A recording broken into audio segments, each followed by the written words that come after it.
What happens when Hollywood's most unpredictable actor comes face to face with late-night television's most notorious provocateur? You won't believe what unfolded when Nicolas Cage sat down with Jimmy Kimmel for what was meant to be a simple, promotional appearance, only to ignite one of the most explosive confrontations in talk show history. The tension in Studio 6B was palpable from the moment Cage stepped onto the stage. By the time the cameras stopped rolling, the entire entertainment industry would be buzzing about this career-defining moment. The atmosphere backstage at Jimmy Kimmel Live was electric as Cage prepared for his interview. The Academy Award-winning actor had come to promote his latest film, but sources close to the production revealed that tensions had been simmering since the pre-interview discussions. Cage's publicist had specifically requested that certain subjects, especially his past, financial troubles and his unconventional acting choices that became internet memes, remain off-limits. As Kimmel delivered his monologue, crew members noticed something off about Cage's demeanor. The usually animated actor sat in the green room, jaw clenched, scrolling through his phone with visible frustration. The reason behind that shift in mood would soon become devastatingly clear. Kimmel's introduction seemed harmless enough. Our next guest is an Oscar winner who's appeared in over 100 films and delivered some of the most memorable performances in cinema history. Please welcome Nicolas Cage. The audience erupted in applause as Cage walked out, his trademark intensity just barely masked by a forced smile. "Great to have you back on the show," Kimmel began, his familiar sardonic tone both playful and unsettling. He opened with a light jab about Cage's appearance and sleep schedule. Cage answered politely, but with a hint of tension. Then Kimmel leaned in with that mischievous glint his longtime viewers recognized, a sign that trouble was coming. Do you ever watch yourself in movies and think, "Wow, I really went for it there"? The question landed like a loaded gun. Cage's smile faltered for a fraction of a second, but he held his composure. "I believe in committing fully to every role," he replied evenly. Kimmel, clearly unsatisfied, pushed further. "But come on, some of those performances, we've all seen the memes. The internet loves you, but sometimes not for the reasons you expect." It was exactly the territory Cage's team had warned against. His grip on the armrest tightened as he replied, "Audiences connect with authenticity. They can tell when it's real." Kimmel let out a sharp laugh. "Authentic? Is that what we're calling it?" He turned to his desk, pulled out a tablet, and announced he had clips to show. Some of Cage's most passionate moments on screen. The color drained from Cage's face. This was a direct violation of the pre-interview agreement. "Jimmy, I thought we discussed," Cage began. "Oh, come on, Nicholas. It's all in good fun. Your fans love this stuff," Kimmel interrupted dismissively. Cage's voice dropped low. "I take my craft seriously because I respect the art form and the audiences who support it. Maybe that's something you should consider." The jab hit its mark. Kimmel's expression hardened. "Are you suggesting I don't respect my audience?" "Entertainment and exploitation are two different things, Jimmy," Cage shot back. "There's a difference between celebrating someone's work and turning them into a punchline." The studio fell silent. Producers gestured frantically from offstage, but Kimmel pressed on, brushing it off with a smirk. "Look, I think you're being a little sensitive. We're just having fun. That's what talk shows are for." "Fun?" Cage's voice rose, the famous intensity breaking through. "You think it's fun to mock someone's life's work? To reduce years of dedication to internet jokes?" Kimmel leaned back, smug. "Maybe you're taking this way too personally. Maybe that's part of the problem." Cage's breathing grew heavier, his hands trembling slightly. The audience sat in total silence, sensing a powder keg ready to explode. "Part of what problem, Jimmy?" he asked quietly, dangerously calm. Kimmel went for the jugular. "Well, you have to admit, your career's had some interesting choices. The direct-to-video phase, the financial issues, the marriages. It's all fair game, right? That was the breaking point."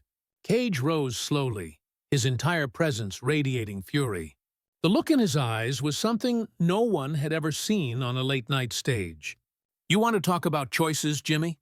Let's talk about the choice to ambush a guest who came here in good faith. Let's talk about the choice to break agreements and mock someone's life work for cheap laughs." The room was so quiet, a pin drop could have been heard. Kimmel, realizing he might have gone too far, tried to regain control, but it was too late. The interview had crossed a line. What happened next sent shockwaves through the entertainment industry and left Jimmy Kimmel scrambling to repair not just the segment, but his own reputation as a host. The silence in Studio 6B was deafening as Nicolas Cage stood over Kimmel's desk, his chest heaving with controlled rage. The host forced a nervous laugh, the bravado from earlier gone. "Nicolas! Hey, come on, man. Sit down. Let's just—" Kimmel's voice cracked, betraying the confidence he had just moments before. The damage was done. "No, Jimmy. I'm done sitting down." Cage's voice shifted into something raw, fierce, and commanding. "You want to talk about my choices? Fine, let's talk about yours. You chose to invite me here under false pretenses. You chose to disrespect not just me, but every artist who's ever poured their soul into their work." Camera operators scrambled, unsure whether to keep filming or cut away. In the control room, producers argued about whether to go to a commercial break, but the sheer intensity of the moment was too compelling to interrupt. Kimmel tried to steady the situation, his media-trained instincts kicking in. "Look, I think there's been a misunderstanding here. This is just how we do things on late-night television. It's comedy." "It's cowardice," Cage cut in sharply, his words slicing through Kimmel's explanation. "You hide behind the word comedy to justify cruelty. You think because you're sitting behind that desk, you can tear down anyone who walks through that door." The audience was riveted.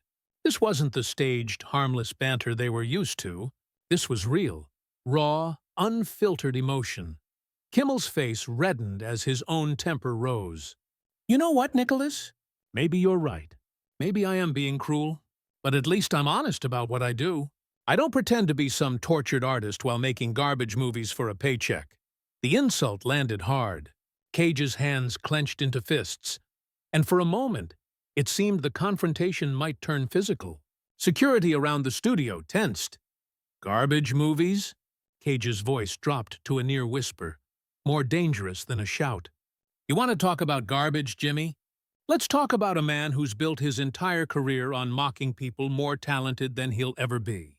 A man so insecure about his own lack of ability that he tears others down just to feel relevant."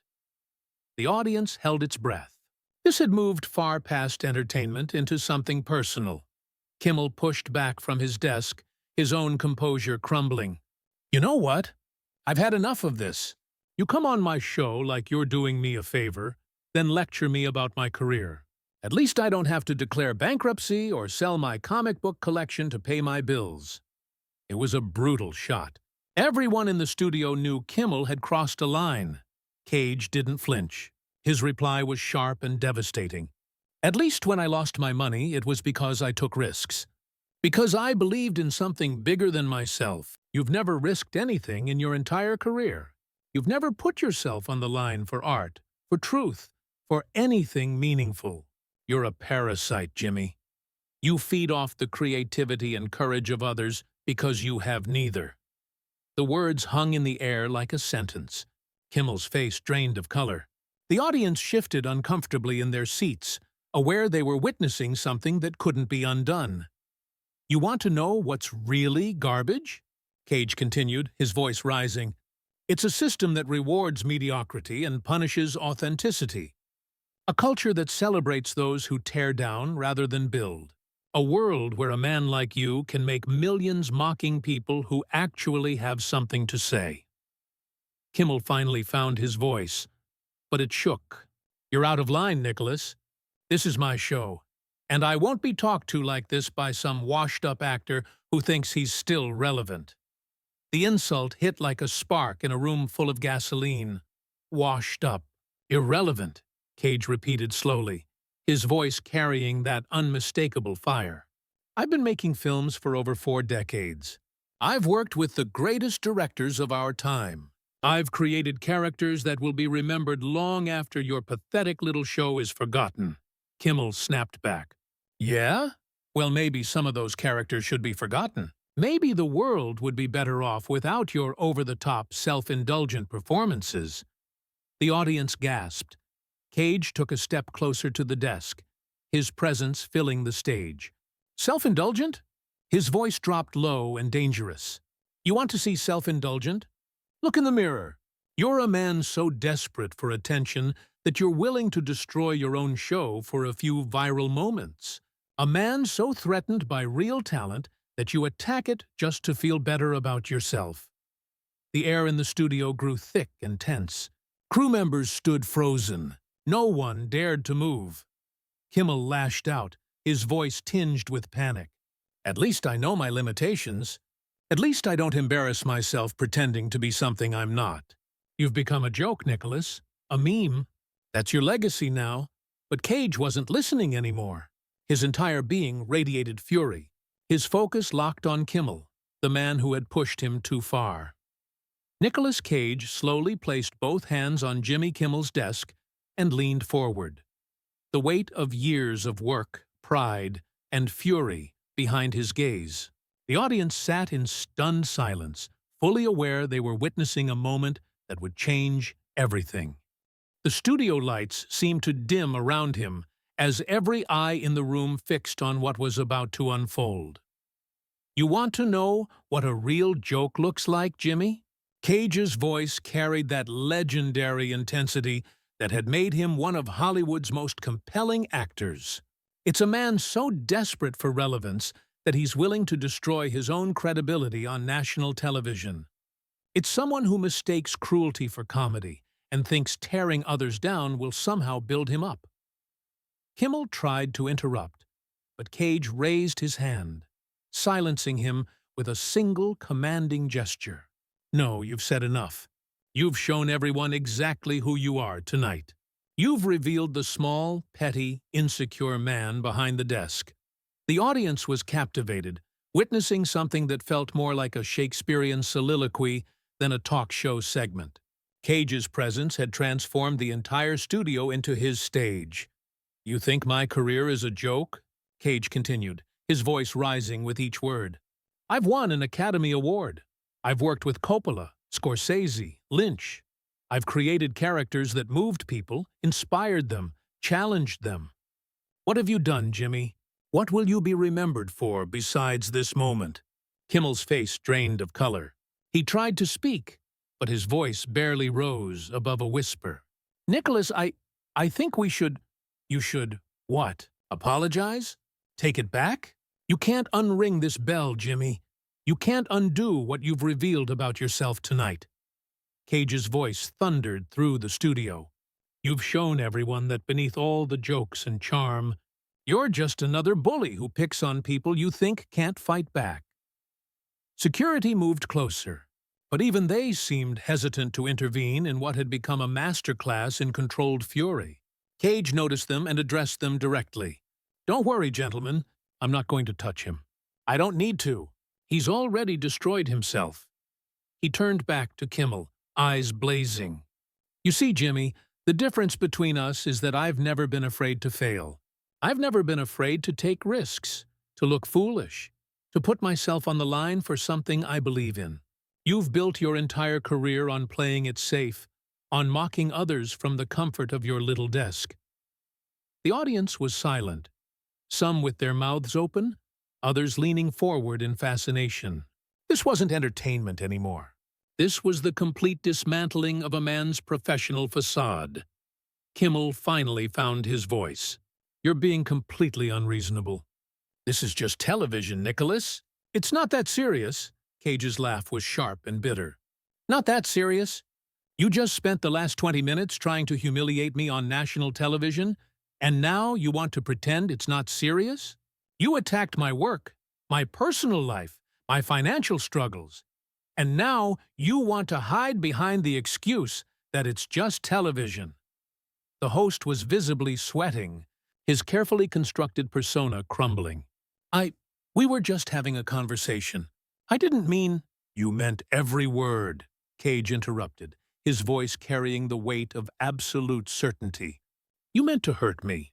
You meant to embarrass me. You meant to use me as material for your monologue tomorrow night. But you made one crucial mistake, Jimmy. You underestimated who you were dealing with. Cage straightened to his full height, towering over the host. I've been acting for over 40 years. I've faced critics, failure, ridicule, but I've never faced it from someone who was supposed to be on my side. Someone who invited me here as a guest and then stabbed me in the back. The betrayal in his voice was palpable. Even members of the audience were visibly moved, some wiping away tears. You want to know what's really sad, Jimmy? Cage asked quietly. You had the opportunity to have a real conversation with someone who's lived an extraordinary life, who's worked with legends, who's created art that will outlast both of us. Instead, you chose to make jokes. You chose to be small. Kimmel sat slumped in his chair, his usual confidence stripped away. His eyes were hollow, as if he knew his career had just imploded in real time. Cage stepped back from the desk, his anger giving way to something deeper. Disappointment.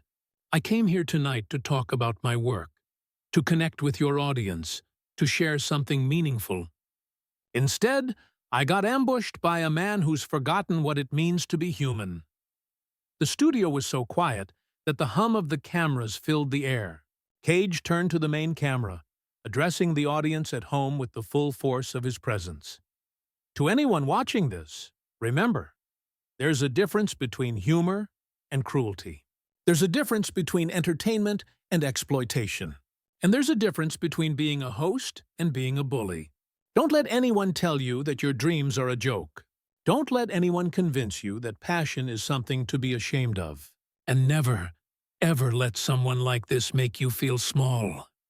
He turned back to Kimmel one last time, his voice calm and final. I'm done here, Jimmy, and I think after tonight, a lot of people are going to be done with you too. With that, Nicolas Cage walked toward the exit, his stride confident and unwavering. The audience watched in stunned silence as he left the stage, leaving behind a broken host and a studio that knew it had just witnessed television history. As he reached the curtain, Cage paused for a brief moment and looked back. Kimmel sat frozen at his desk, staring at his hands, unable to meet anyone's gaze. The crowd was unsure whether to applaud or remain silent. Without another word, Cage disappeared backstage, leaving Jimmy Kimmel alone on his own stage, surrounded by the ruins of his carefully constructed late-night empire. The cameras kept rolling, capturing every second of his humiliation. The interview was over, but the consequences had only just begun.